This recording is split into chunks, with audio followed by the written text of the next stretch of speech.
Hello friends, welcome back to my channel. अगर आपने इस सीरीज़ के पिछले एपिसोड नहीं देखे हैं तो पहले देख लीजिए। चैनल पे नए हैं तो चैनल को सब्सक्राइब करना तो बिल्कुल भी मत भूलिए। Let's start. एपिसोड की शुरुआत वहीं से होती है जहाँ पे टेन्यू जिनचांग से बोलता है कि क्या मुझसे शादी करोगी। वो मान जाती है और वो हाँ बोलती है। दोनों की ज़िंदगी काफ़ी बेहतर चल रही होती है और डॉक्टर के पास जाकर अपने भाई का हालचाल भी लेते हैं। डॉक्टर बोलते हैं कि काफ़ी सारी और रिपोर्टें करनी पड़ेगी, अभी तक तो माहौल ठीक ही लग रहा है। ये सुनकर उन लोगों को थोड़ी बहुत तो राहत होती है। अब टेन्यू जो है उसे कहीं सी काम की वजह से बाहर जाना होता है। वो जंगशान को नहीं उठाता और बस उसे देखकर वहाँ से चला जाता है। बाद में वो उसे फ़ोन करके बताता है तो वो बोलती है कि मुझे क्यों नहीं उठाया। वो बोलता है कोई बात नहीं, तुम सो रही थी तो मैंने तुम्हें डिस्टर्ब नहीं किया। वो बोलती है कि तुम्हारी तबीयत अच्छी नहीं है, तुम अपना ख्याल रखना। वो कहता है कि हाँ मेरी फ़िक्र मत करो, तुम अपना ध्यान रखना। वो अपने भाई का भी ध्यान रख रही होती है और इस तरह कुछ दिन और बीत जाते हैं। डॉक्टर लू के पास लंगशान की सारी रिपोर्टें आ जाती हैं और वो उसे जाकर बताते हैं कि तुम्हें कैंसर हो गया है। ये सुनकर बेचारा बहुत ही ज़्यादा घबरा जाता है, लेकिन फिर भी अपने आप को संभालते हुए बोलता है कि मेरी बहन को ये सब बात नहीं पता चलनी चाहिए। डॉक्टर लू उसे हाँ बोल देता है, लेकिन डॉक्टर लू जाकर जंगशान को सब कुछ बता देता है। ये सुनकर वो बेचारी बहुत ज़्यादा परेशान हो जाती है, लेकिन वो अपने भाई के सामने ये जाहिर होने नहीं देती है। टेन्यू उसे फ़ोन करता है तो वो उसे भी नहीं बताती है और उसे भी सब ठीक ही बताती रहती है।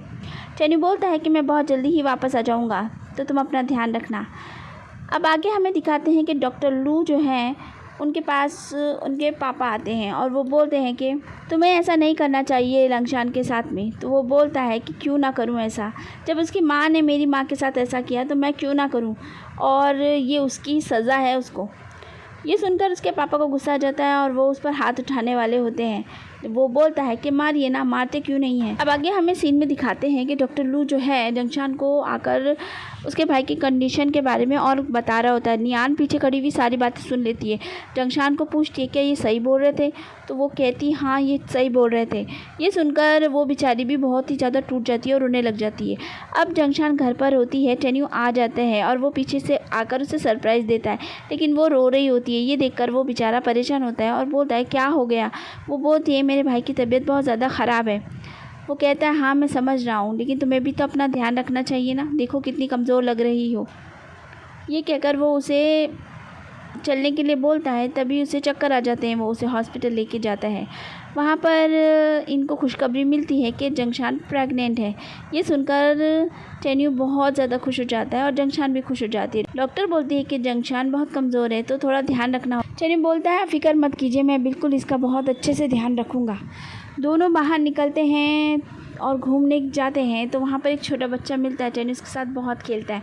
ये देखकर जंगशान को बहुत अच्छा लगता है। वो बोलती है कि मुझे यकीन ही नहीं हो रहा कि मैं माँ बनने वाली हूँ। टेन्यू बोलता है कि मुझे भी यकीन नहीं हो रहा कि मैं पापा बनने वाला हूँ। जंगशान बोलती है दादाजी मान जाएंगे क्या।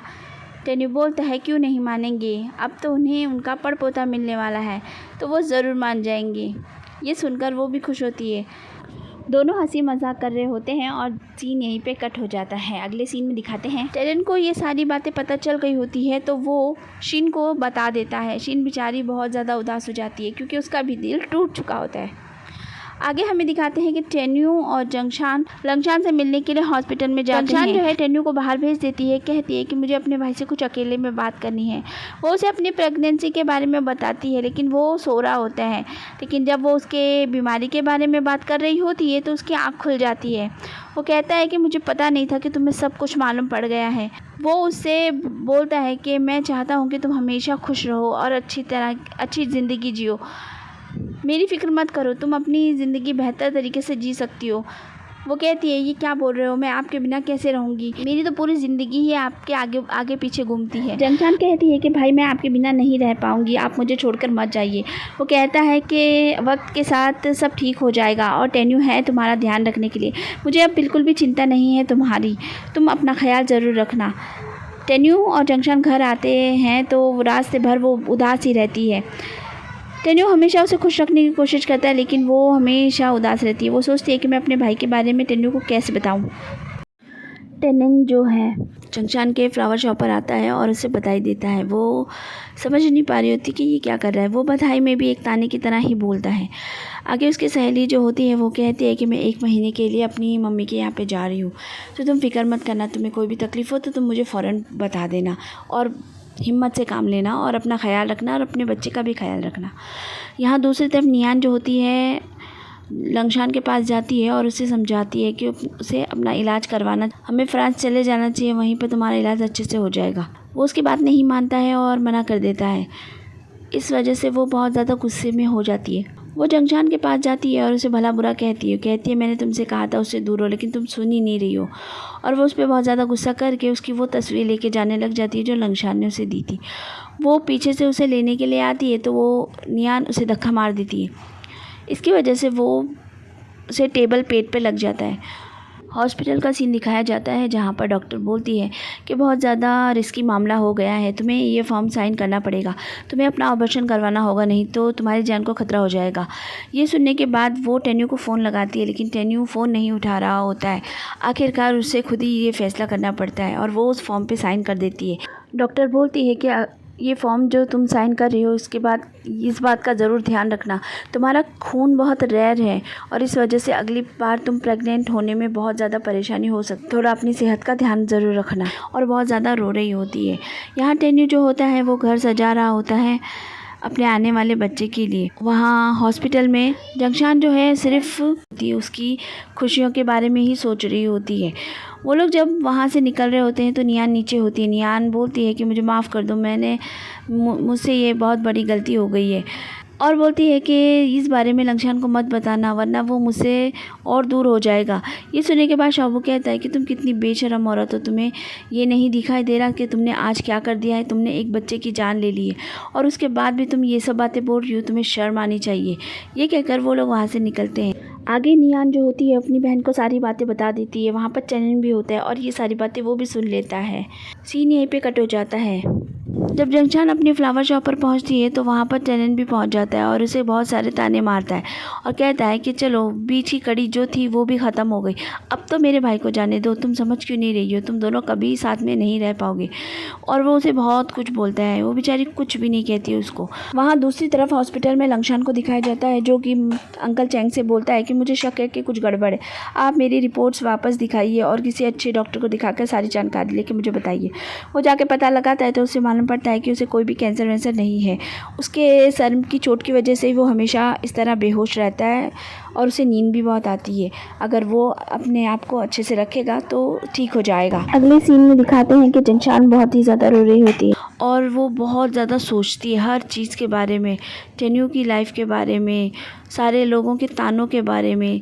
और ये सोचने के बाद आखिर में वो फ़ैसला कर लेती है। वो घर पर आती है तो टेन्यू उसे बहुत अच्छे से बिठा रहा होता है और कहता है कहाँ कि आज तुमने बहुत ज़्यादा देर लगा दी। वो कहती है मुझे इस तरह से ट्रीट मत करो क्योंकि जिसके लिए तुम कर रहे हो वो बच्चा अब नहीं है। ये सुनने के बाद टेन्यू बोलता है क्या मजाक कर रही हो। वो उसे वो पेपर दे देती है। उसे देखने के बाद टेन्यू को बहुत बड़ा झटका लग जाता है। वो बेचारा समझ ही नहीं पाता है कि आखिर हो क्या रहा है। वो कहता है पर क्यों। तो वो बोलती है कि मुझे लोगों में से चुनना था, या तो मैं अपना बच्चा चुनती या मैं अपने भाई को चुनती, और मैंने अपने भाई को चुन लिया, इसलिए मैंने। ये सुनने के बाद टेन्यू को बहुत ज़्यादा अजीब लगता है। वो उसे कहता है कि ऐसा करके क्या मिला। वो बोलती है कि मुझे लगता है कि हम दोनों अब साथ नहीं हो सकते हैं, वजह शायद वही था, इसी वजह से हम साथ थे, तो हम दोनों को ब्रेकअप कर लेना चाहिए। ये सुनकर टेन्यू और भी ज़्यादा परेशान हो जाता है और बेचारा कमरे में चला जाता है और वहाँ जाकर बहुत रोता है। यहाँ जो जंगशान भी अपने आंसू रोक नहीं पा रही होती है और वो भी बहुत ज़्यादा रोती है क्योंकि आज उसने एक ऐसा फ़ैसला किया होता है जिसकी वजह से उन दोनों की ज़िंदगी अलग अलग हो जाने वाली होती है। वो अपने आप को संभाल ही नहीं पा रही होती है और बस कंटिन्यू रोए जा रही होती है। अगले दिन जंगशान हॉस्पिटल जाती है और अपना बोन मैरो देने के लिए बोलती है। डॉक्टर बोलता है कि तुम्हारा बोन मैरो मैच नहीं करता क्योंकि तुम उसकी सगी बहन नहीं हो। नियान वहीं पर होती है। ये सब सुनकर वो भी चौंक जाती है। जंगशान अपने भाई से मिलने कमरे में जाती है तो नियान वहाँ पर आ जाती है और कहती है कि तुम तो इसकी सगी बहन भी नहीं हो, तो तुम इसका पीछा छोड़ दो और इसके पास भी मत आया करो। जंगशान बोलती है कि बचपन से अब तक हम दोनों साथ में रहे हैं, वो मेरा भाई है, चाहे कोई कुछ भी कहे वो मेरा भाई ही रहेगा। ये बोलकर वो वहाँ से चली जाती है। आगे हमें दिखाते हैं कि टेन्यू जो है एक लेटर छोड़ के चला जाता है। उस लेटर को जब जंगशान पढ़ती है तो उसमें लिखा होता है कि जब तुम ये ख़त पढ़ोगी मैं यहाँ पे नहीं होगा, मैं बहुत दूर चला जाऊँगा, मैं अब इस शहर में भी नहीं रहूँगा। तुम अपना ख्याल रखना और अपने ज़िंदगी अच्छे से बिताना। मैं अब तुम्हारे रास्ते में नहीं आऊँगा और अब मैं तुम्हें कभी भी परेशान नहीं करूँगा। मैं तुमसे बहुत ज़्यादा दूर जा रहा हूँ। ये कहकर ये सारी बातें वो लेटर में लिख के गया होता है। ये सब पढ़ने के बाद जंगशान बहुत रोती है। ये करने के बाद जंगशान को पूरा एहसास होता है कि अब वो बिल्कुल अकेली पड़ जाने वाली है, इसीलिए वो बहुत ज़्यादा उदास होती है और टेन्यू को वो कभी भी नहीं भूल पाएगी, ये उसे पूरा यकीन होता है। आगे हमें दिखाते हैं कि शाओबो जो है हॉस्पिटल से खबर लाता है और बताता है कि डॉक्टर ने झूठ बोला था, उस लंगशान को तो कोई भी कैंसर नहीं है। ये सुनकर वो बहुत खुश हो जाती है, लेकिन उसके दूसरे दिन वो डॉक्टर के पास पहुंच जाती है और कहती है आपने मुझसे झूठ क्यों बोला। वो बोलता है कि मैंने झूठ कहाँ बोला। वो समझ जाता है कि अब मैं फंसने वाला हूँ, तो वो बहाना बना देता है। वो कहता है कि मैंने तो कहा था कि मुझे शक है, लेकिन तुम लोगों ने ही उसका यकीन कर लिया होगा। अब रिपोर्ट्स नॉर्मल आ गई है तो इसलिए सारा शक दूर हो गया और मुझे बहुत काम है। ये बोलकर वो वहाँ से चला जाता है। तो फ्रेंड्स, आज का वीडियो यहीं पे ख़त्म करते हैं। अगला एपिसोड भी जल्दी लाऊंगी। अगर आपको मेरा वीडियो पसंद आया है तो मेरे चैनल को सब्सक्राइब ज़रूर कर लेना। मिलते हैं नेक्स्ट वीडियो में। Bye bye.